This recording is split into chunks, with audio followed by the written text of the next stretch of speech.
exclusive Friday live show. Oh, yeah, you went live while I was doing that. Oh yeah, you want to redo the intro? I thought you were doing the intro. I can do the intro. We're live. Heck, I'll go for it. Folks, my name is Kurt Von Ahnen. I'm with Magic Will Middleton. We're both with LifterLMS. I'll even put on my officially branded LifterLMS hat backwards so everybody knows I'm part of the team.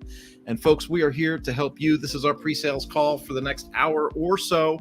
If you have any questions or comments, jump into the live and let's hash that out. In the meantime, we'll try and invent cool topics to talk about as far as WordPress and working with LifterLMS and being a course creator. Boom.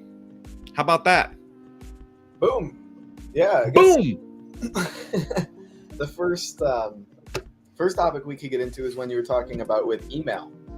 A question popped up in our Facebook group around emails in LifterLMS. Maybe we could cover real quick what the different types of emails are related to websites and answer that question specifically.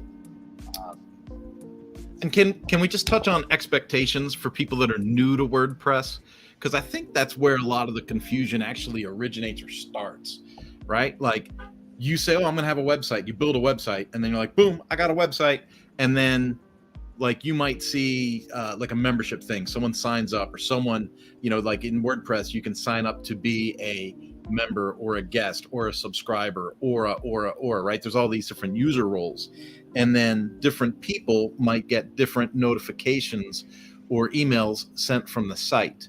But it's real important to know that those emails have a classification. There's transactional emails and then there's marketing emails. And notifications from the website and stuff like that it's not like an email you send out of your Microsoft Outlook or out of your Google Gmail. It's you, like some people come to this environment and naturally assume that they're just going to be able to like send George an email through their website. And that's just it's not realistic. That's not the right expectation to have. Right. And when we take a look at traditional email services like Gmail, Outlook, Yahoo Mail, Hotmail, all those services are actually a combination of multiple different types of items. Like an inbox management tool isn't really a thing just out of the box. There's the idea of sending a message to a server and receiving a message from the server. And those tools, what they do is they kind of combine those two features in one, where you can send emails and receive emails from the same application, but also store the emails and tag the emails and put them in the trash folder and have an archive and all kinds of features related to these email services that we're used to when we create an email inbox for ourselves, like will@lifterlms.com or whatever. That's like a whole email setup going on. And when we take a look at websites, like our WordPress website, it has a few options to send emails, like a LifterLMS engagement email, for example, or a purchase receipt or a lost password. These are more transactional emails that trigger an outgoing email when certain events happen. Like if the student requests a lost password or they purchase a course and then they get a receipt for that course. There's various items related to sending emails from the website, but the website doesn't really have an inbox management item on the back end of WordPress. And so that's like what Kurt's talking about with the transactional emails coming out of the back end of WordPress. And then there's another type of email, the marketing emails that we touched on, which would be sort of a customer relationship management setup. We see tools like ActiveCampaign, Groundhog, Fluent, CRM. You'll see the word CRM thrown around a lot, the abbreviation customer relationship management. I just call them email list tools to keep it simple. But those tools are going to be where you can send broadcast emails. So if you wanted to email someone directly, someone in your course who signed up and you want to send them a one-off email or send a broadcast email to your list, that's where you would have the CRM or email list tool system to manage all of the emails and then send out broadcasts, send out campaigns, automations, promotions, that sort of thing, versus the transactional stuff that comes out of the back end of your site. And so where I want to go to with this question that we're specifically going to answer today is someone had said, where can I see who received my notifications? So those transactional emails that we started to talk about at the beginning, it's like, so how do you know that they've been sent? Or like, how do you know that something's gone? And I said to Will, I said, hey, it's not like a CRM. So, meaning if you have a customer resource management tool in your website, you're able to go to a reporting type feature that'll say who received the emails, who's opened the emails, who's clicked on what links inside the emails, and you have analytics for those types of emails. But out of the box with WordPress, there's nothing that really says, hey, this notification went to these 12 people and these people clicked and opened things. So you would have to interject a third party kind of like reporting tool or email log to kind of see what had happened there with your transactional emails. Right. There are free plugins in the WordPress repository. I use one called Email Log a lot on my websites, especially when I'm troubleshooting email issues. We get this question all the time, or it's less of a question and more of a statement. My emails aren't being sent. The question is like, what can I do to fix that? What can I do to get my WordPress website sending emails properly? And so that's where I'll install an email log. So I'll say, is the website even trying to send the email? Is it triggering the email? And what the email log tools will do is they'll just create on the back end of your WordPress website, under pages, under posts, somewhere on that left-hand sidebar, there will be a little email log button, and you can just see a list. It just stores all the emails. And when you're using tools like an SMTP service, SMTP services are useful when sending emails from the back end of your website. They handle the sending of that email instead of your web server handling the sending. Sometimes if you're on a shared website host or a website host that doesn't allow for email sending, the emails don't get sent out. So when in a shared host example, a lot of times spam websites can get the server blacklisted. So the IP address of the server that your website is hosted on has been blacklisted by like Gmail because someone else who was on that same shared server sent out a bunch of spam. So that's where the SMTP tool comes in, so that the mailing function isn't actually happening out of your website. It's happening out of this separate SMTP service, like SendGrid, Mailhawk, SendWP. These are services that are SMTP. And those often have email logs in them too, and they'll say the status was sent or the status has failed. It'll tell you the error message. When we send out support tickets, sometimes the people we're emailing have a full inbox, so it'll return like I forgot what the error is, like a 422 error or something like that, and then it'll clearly lay out what that means. And so you can get that sort of reporting on the back end of your WordPress website by leveraging an email log tool or an SMTP service. You know, and I just want to take this moment, Will, again, this is like setting proper expectations conversation. A lot of web developers, do-it-yourself web developers, they'll see like an email did not send. An is in a single email didn't send. And then they'll spend 4 or 5 hours trying to troubleshoot why one email didn't get sent when they have a 1,500 person email list. You know, and I just want to set that proper expectation that a certain failure rate in sending with data is acceptable. And so, you know, don't assume something's horribly wrong with your website if 1,499 emails get sent and one doesn't. Chances are there's probably something on the other end of that equation that's preventing that email from being received, sent, transmitted, however you want to phrase that. Right, and taking a look at this is a really useful table. That these are the error codes that you don't always see these error codes when you send an email from your WordPress website or out of Gmail or something like that. But these are like common 500 errors. The ones we get are inbox is full. Like if the inbox is full, let's see. Yeah, so user's mailbox is unavailable. Maybe an email address had changed. Maybe the server is like denying the request, or server can't deal with the command right now. I was trying to see if doesn't have enough 552. That was the error I had earlier this week. Message wasn't sent because the recipient's mailbox doesn't have enough storage. So like what Kurt's saying is if the user has a full inbox, it'll say message failed because the response from the server is we're not accepting the message because the inbox is full. That's a pretty common thing to happen on the back end of a WordPress website with error messages if you see like a one-off issue. But always testing your SMTP tool and making sure it works, like requesting your unlocked password and seeing it come through to your inbox is a good way to test if it's up or not. But like a lot of times with one-off issues or intermittent issues, it's likely on the user's end. If we can't recreate the issue on the back end of our website as WordPress product owners, usually it's going to be an issue on the client side. Yeah.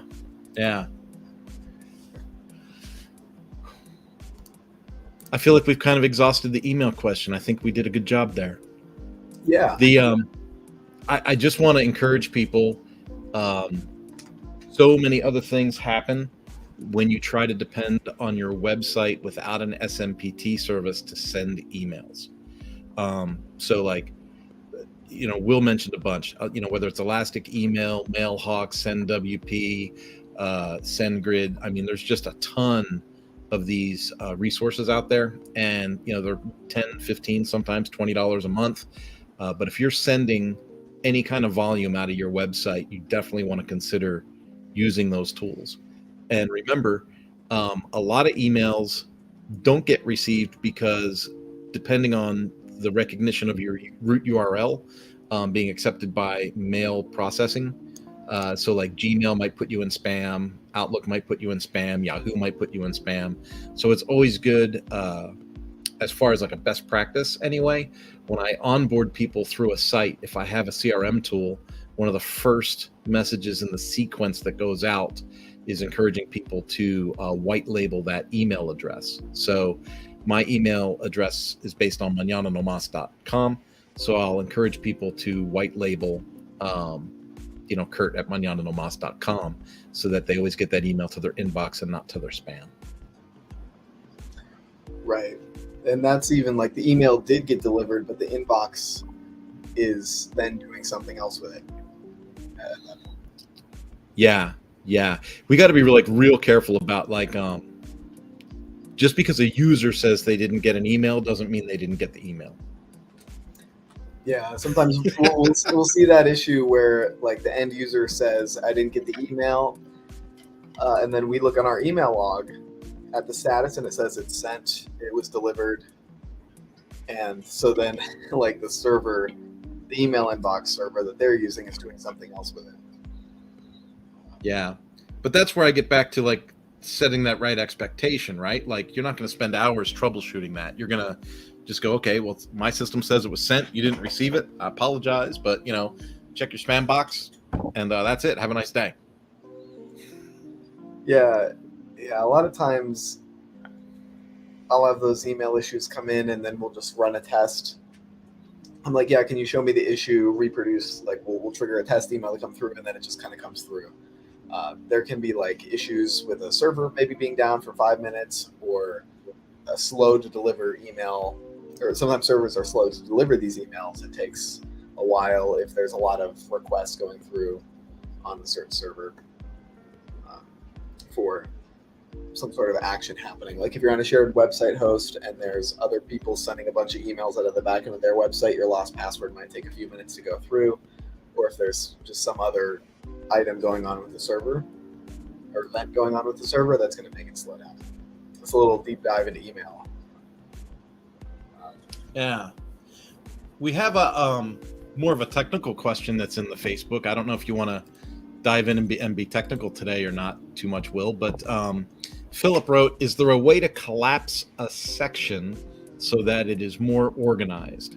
He says, I have a course with 100 lessons inside, 15 sections, and it's a long list. It would look much better if the sections were collapsible.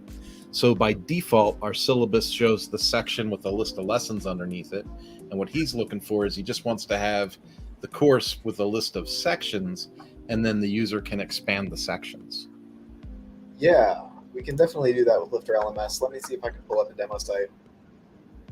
Yeah, it looks like you may have answered that earlier by giving him access to the short codes document, but then he wasn't sure where that short code would go. So I thought maybe that would be a good thing to show if we could. Yeah. Let me see. I have a window here. Share my screen. So I'm on the back end of a sample LifterLMS website. Let me go to lifterlms.com/docs/shortcode.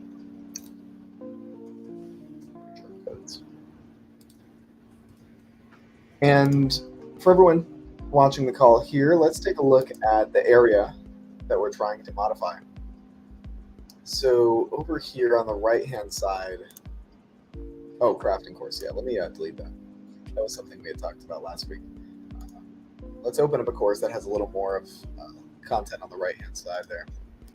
Zoom out. So what we're taking a look at here is this list over on the right-hand side for the section names and then the lesson names and then section and more lessons. And this list can get really tall. So if we go to the widgets area on the back end of WordPress, this can be found under appearance widgets in most WordPress themes. And this area on saving strategy, we're looking at the course. So this is going to be the course sidebar. And if I take a look at my course sidebar, we have two legacy widgets. We have the course progress and the course syllabus. And if we wanted to change the layout there, we could use the syllabus shortcode, number 13 here. Or it's not course syllabus, course outline. Course outline. There's number 8. Course outline has a few options for us, and if I zoom in, we can take a look at these options. Collapse is one of these little items we can use inside of the shortcode, or parameters that we can use inside the shortcode to change its appearance. Let's quickly just change the widget here in the back of my site. I'm going to remove the syllabus, and we're just going to put in a shortcode. And let's just see what this looks like. We're not going to put a parameter on yet. Let's just update it and see if I can get this to work just with a course outline. It should look exactly the same. Okay, cool. So it does look exactly the same with the course outline. Let's add a parameter here. We'll say collapse is true. Let's put that parameter in my shortcode. Update. Then reload over here. Wonder if I need to put the toggles true as well. And I'm not sure if the SkyPilot theme supports the same layout because we've been updating this, but let's just see if we can get this to work. SkyPilot theme might not actually have support for the outline block. Let me test out switching themes to see if it's a theme issue or if I'm just doing something wrong. Because I could just be doing something wrong here. Okay, there we go. So yeah, it does look like, yeah, we just need to introduce support for the outline block or deprecate it for the SkyPilot theme. Yeah, so this is what it traditionally will look like with the collapsible option on the right-hand sidebar. So we have the little toggles and we can open all, close all. And this makes it a little bit easier for students to view sections. And one thing I've seen people do as well is another parameter called outline type. If we do outline type equals current section, this is used in courses that have a massive amount of sections,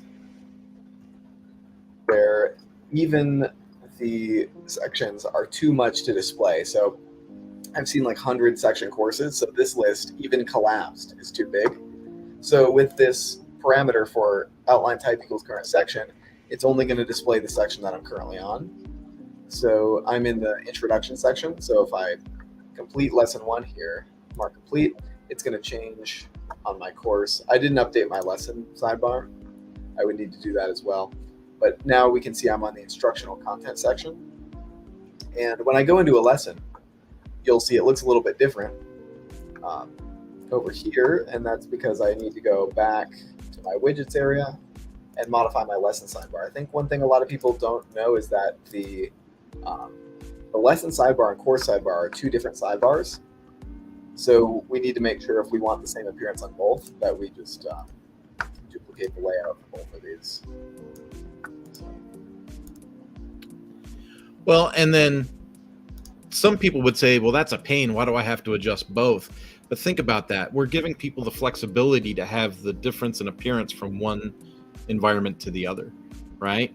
Because if we didn't have that flexibility, that would be one of the first things people would ask for. How do I make the list look shorter in my lesson but bigger on my course or whatever? Yeah, for sure. And it's not too hard to manage here in the back end. If you really wanted them to be exactly the same and whenever you made an edit, they would update together, you could just group these together and make a reusable block for it. But for my use case, I'll just leave it like this. But that's a little intro as to how you can use the collapsible section options. Well, And not for nothing, dude, but your demo there, which took all of 4 minutes, which is pretty cool. It highlighted something that we see a lot, like in our support threads, and that's sometimes the theme can override a setting. So people will say, "Oh, I'm having a problem with LifterLMS because it won't this, and this," and you're like, "Well, hold on." What theme are you using? And what overrides are there, right? And so sometimes part of that troubleshooting process is just saying, okay, well, let's try. And I know I seem like I'm stubborn on this, but you kind of are too, I guess, right? It'd be like, well, let's try Cadence, let's try Astra, let's try one of these ubiquitous, really high performing premium themes to see what results we get, and then we can go back to some other specialized theme that somebody might be using. Yeah, and in this case, the SkyPilot layout is pretty streamlined and like set out of the box. It has some nice features with the check boxes and everything, but it looks like it doesn't currently support that outline shortcode, so I'm just noting that down. Pass on to our team.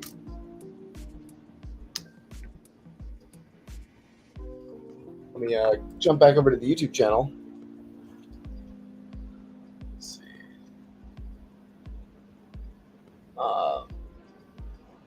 Okay, this is funny. This is, if I set up a widget for the course sidebar, I can't find the course syllabus. That's kind of funny. That's what we were just talking about with the course sidebar and the course syllabus block. You could also use a shortcode for that as well.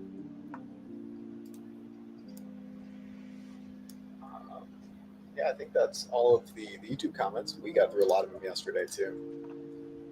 Let's hop back over to Facebook.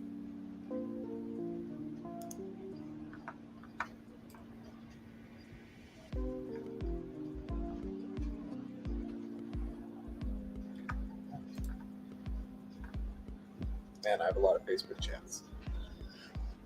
I was just looking at mine. I'm like, where did all these notifications come from? Yeah. I don't check Facebook too often though, but I gotta do the Facebook thing for the comments here. Yeah.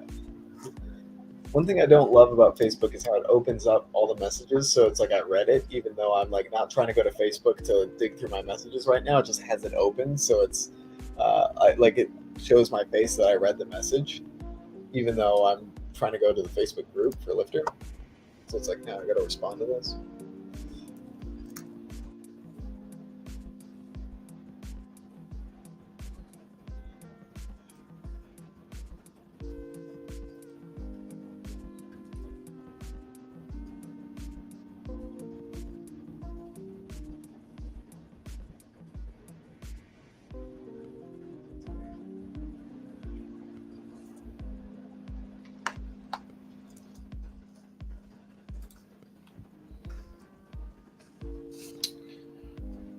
Let's see.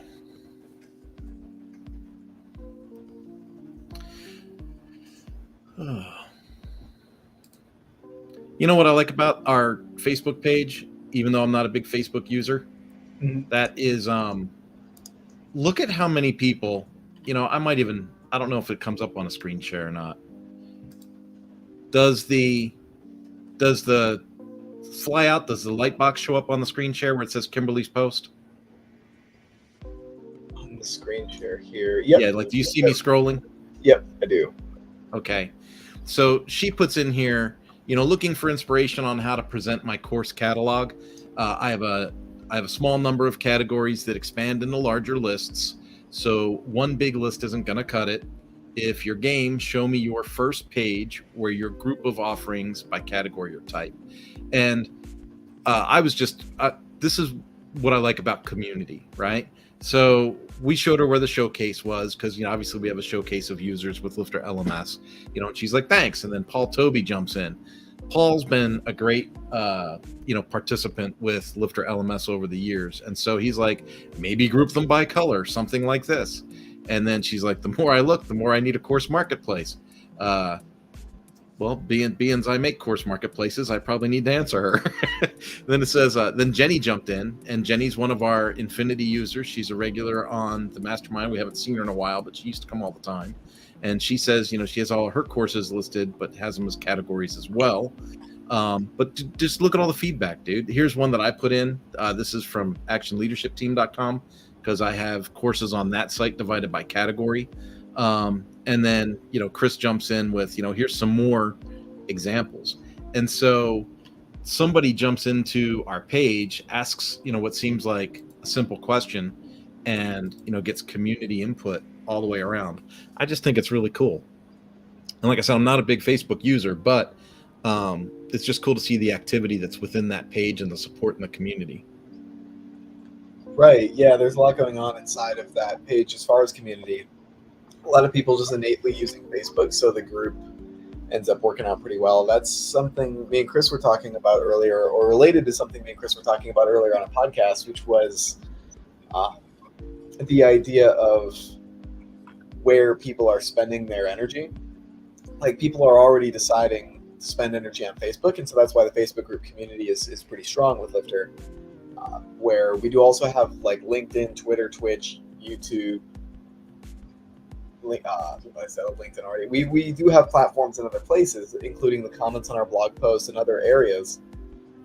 But just the ubiquity of Facebook has sort of cultivated a pretty decent spot to base the community out of. So there's a lot of interaction there, and that's super awesome. Yeah.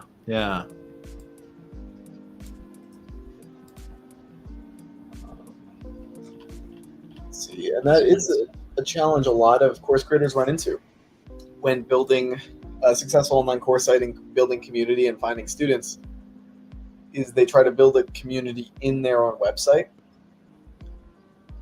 which is a platform people aren't used to using.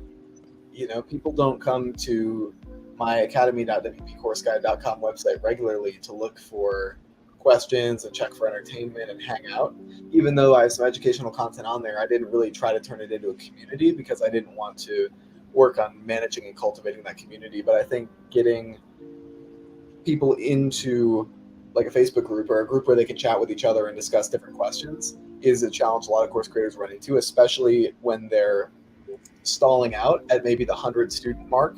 You're at about 1 to 200 students, and things are just kind of growing at a linear rate. If you're trying to make things grow at a little bit more of an exponential rate, that's where leveraging the value of community comes in. And we've seen people use Circle and other social tools for creating community.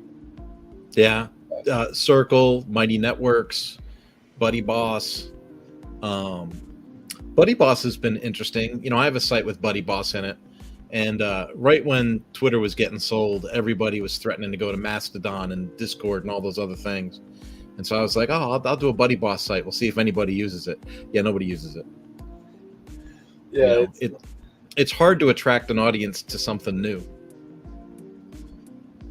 Right, especially when it involves putting in energy and checking in on another platform. I already don't check in on my YouTube comments, my LinkedIn. Like, I check in on these locations like once every 3 months, and these are established social media platforms where I have people contacting me right now, and I don't even check in on those. So if I were to have another social platform from an online course I took, I wouldn't, there's no way I would get around to checking in on that platform, just personally. I know there are some people who are super online extroverted and they have like a billion different platforms and they're always online on all of them.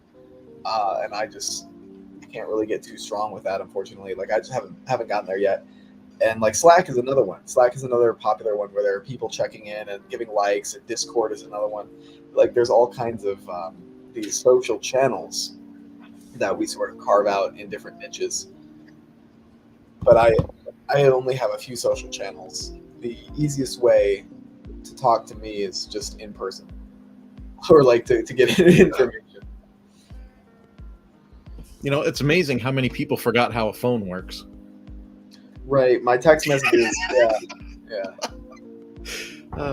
I'll be right back. Sounds good. Let's see if we can find some other questions here.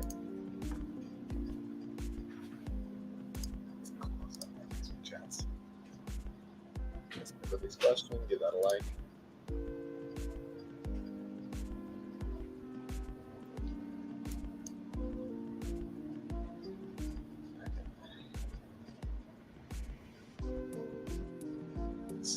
Kurt posted in the chat, we'll highlight that Susan Wheeler Hall in our community is hosting a series about how to leverage AI for coaches in the WordPress ecosystem. So May VIP is a coupon code you can use for 50% off that webinar access. The link is in Facebook. I can't really click it here out of StreamYard.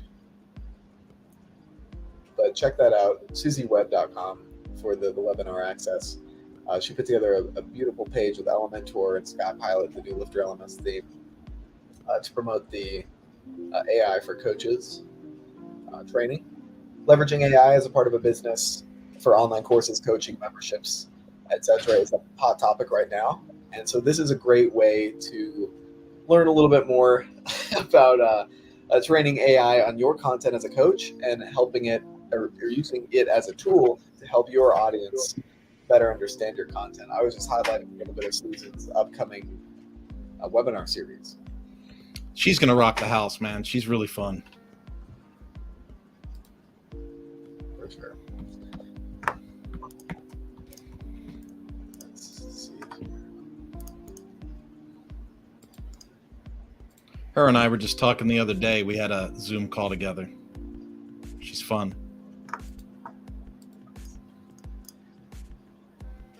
It seems like we knocked out most of the questions.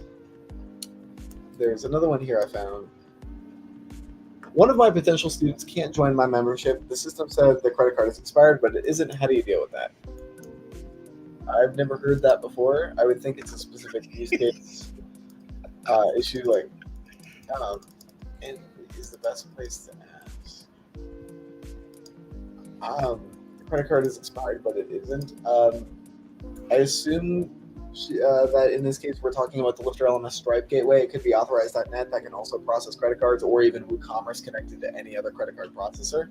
If the credit card processor is returning some kind of error saying the card is expired, I would recommend contacting that processor directly. So if it's Stripe, taking a look at Stripe's information as to why that'd be denied. I've never heard of any kind of error from Lifter's end on that.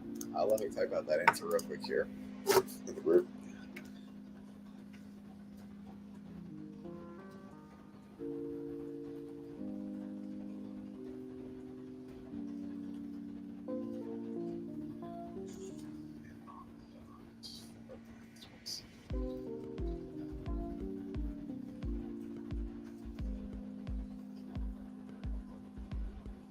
I was just looking for some questions in the Infinity pages.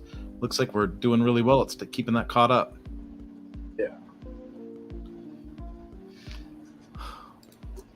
I hear you talking about the credit card processing thing, and that's another. I think today's theme is know your expectations, right? Set your expectations, know your expectations.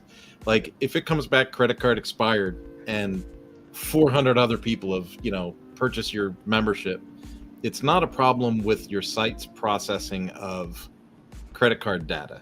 There's something wrong with that user's account somehow, some way, somewhere.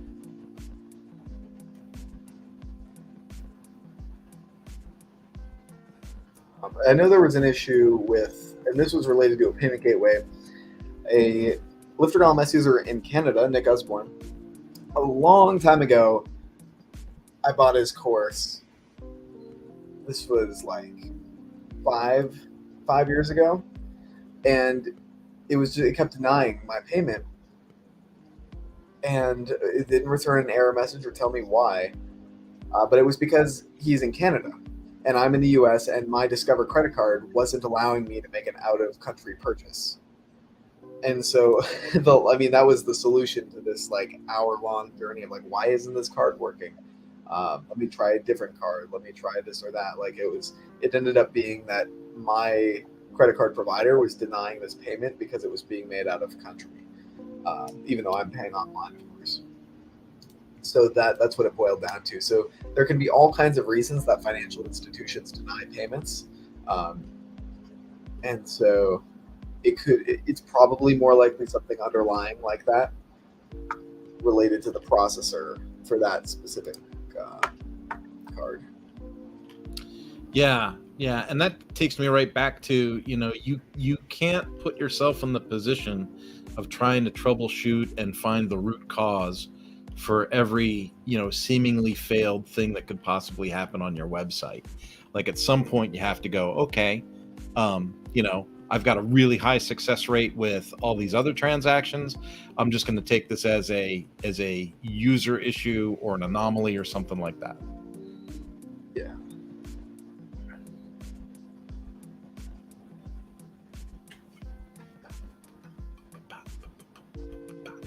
And I hope people are digging the music because it's pretty good today.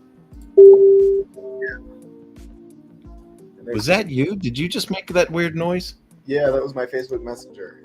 It just pops right up when it's like, I wish the Messenger would not just pop up in my face whenever someone sends me a message. It went off like a megaphone, bro. Oh, really?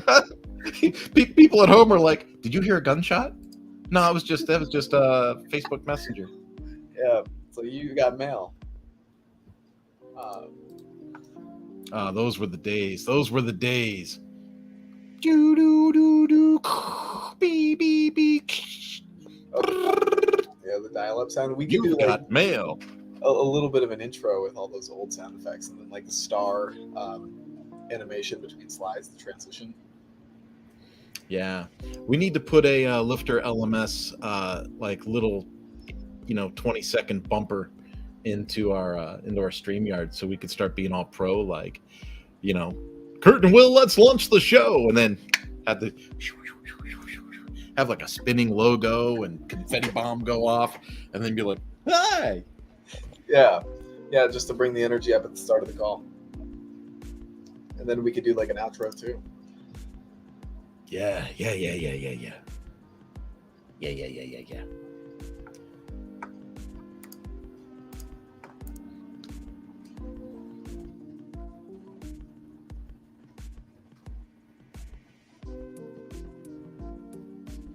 I remember thinking to myself recently, I was like, I wonder why I don't get hired for more public speaking gigs. And then I was reviewing some of because I've made a ton of lives like on YouTube and stuff like that. But when you're talking to yourself on YouTube, you're just kind of like, "Hi, today we're going to talk about blah, blah, blah, blah, blah." And you don't realize, wow, that's really dry and crappy. No wonder nobody sends me an inquiry to hire me to speak publicly. Yeah. I wouldn't want me in a room full of people either. Yeah, I've also seen I wonder what your perspective is on this other side of the coin where people are too enthusiastic about certain items. Maybe there's no such thing as being too enthusiastic, but I see some tutorials where people are like, we are going to be talking about drip settings in Lifter. Today you got three options, 1, 2, 3. We've got date after, and they really are super excited about something that is just relatively calm and mundane. Yeah, I was just trying to think how crazy over the top could we be? We should totally do that for like an entire pre-sales call one day. Should we be like, but wait, that's not all. Let me show you something else real quick. I got this marker. I'm going to take this marker. I'm going to write right here on this board. Yeah, just see how it goes. Don't leave this call, because if you leave this call, you're going to miss our secret at the end. Yeah, that would be good. We could schedule that next week and just maybe. I don't know if I have that much energy, bro. Yeah. But it's like a transition between back and forth of super high energy, and then we're trying to figure out what we're gonna say. And then we could preload this StreamYard with all kinds of interesting banners, Don't hesitate. Wow banner. Wow, now. Yeah. Click now. Yeah. Banners. 6 banners. Brand. Is it in brand? We do banners. Background. If you own an agency, you gotta sign up now. Yeah. Dude, somebody that's just signing into this now is gonna be like, how long have they been alone on that call? They've lost their minds. Right. It's Friday. This is what happens when we do these calls on Friday. Don't you dare miss it. We could do. They have overlays too here. Very cool. Yeah, we could do all kinds of things, man.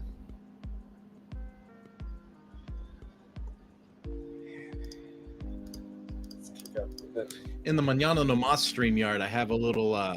I have two little bumpers I can play. One is like my spinning logo, and the other one is like a music I use in my podcast. It's just like my logo, and it goes with the music. Is that like? So it's actually like listening to the music that's being played to the stream. Yeah, I can open up the file because it's a video. Go, go, go, go, go, go, go, go. Eventually, there it is. It's coming up. And your videos.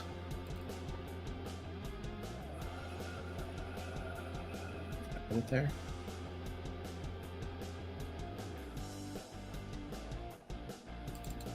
I don't think I put it in there, did I?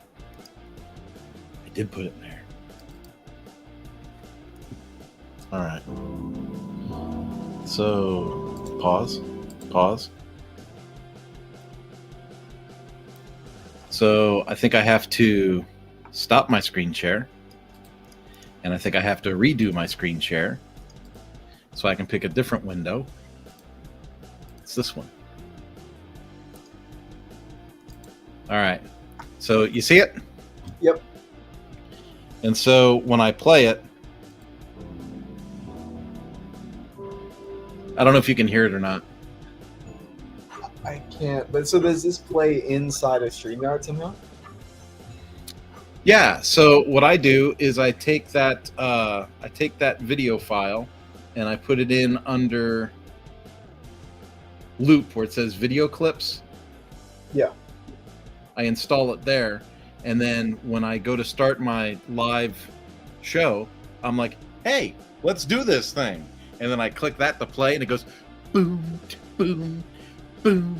And then when it's done, it automatically goes back to the screen where you're at. One thing I'm curious about, do the video clips cut off your own audio, or can you talk over them? No, they cut off your audio. Okay. So when you play a video clip, so you obviously don't want one for 20 minutes long. There's just 10, 15 seconds. Boop. It's just like a little bumper. Okay.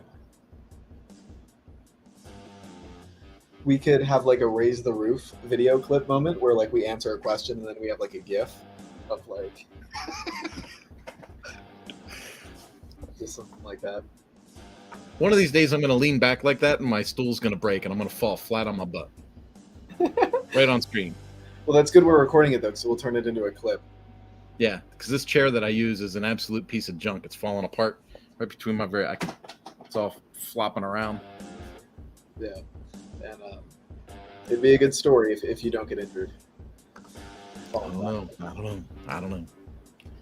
We could do the thing where we, every 5 minutes we break up a word or something. Someone comes up and holds the board and punches through it.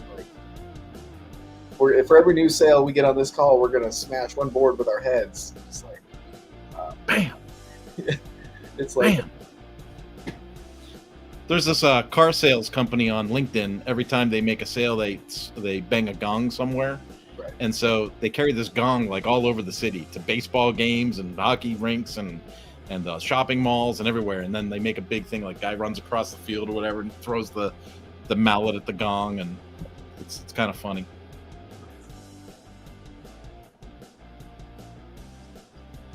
I have another friend who is he's a Facebook, LinkedIn kind of guy, social guy. He's local to me out here in California. He travels a lot, and he has a spongy, squishy penguin. I think it's a penguin, and he takes pictures of it on every airplane, every restaurant, every taxi ride, every Uber ride, and so his social feed is all full of this penguin that's traveled the world. People do goofy things. We'll do goofy things, and maybe we'll be doing goofy things next week, promoting LifterLMS. in the most classically, what are those infomercial? Those are infomercial style. The ShamWow. Yeah, they're screaming at you. LifterLMS. It's like, say it backwards and forwards 3 times fast. Click that link in the description. Like, just like throwing out all kinds of like high energy terms. Are you a course creator? Are you someone that writes courses? Are you someone that has information inside your head? We're going to show you how to put that online, how to do it fast, how to do it efficiently. Stick with us to the end. LifterLMS.com. LifterLMS.com. LifterLMS.com. Yeah. And then we have like sirens and all kinds of stuff going off.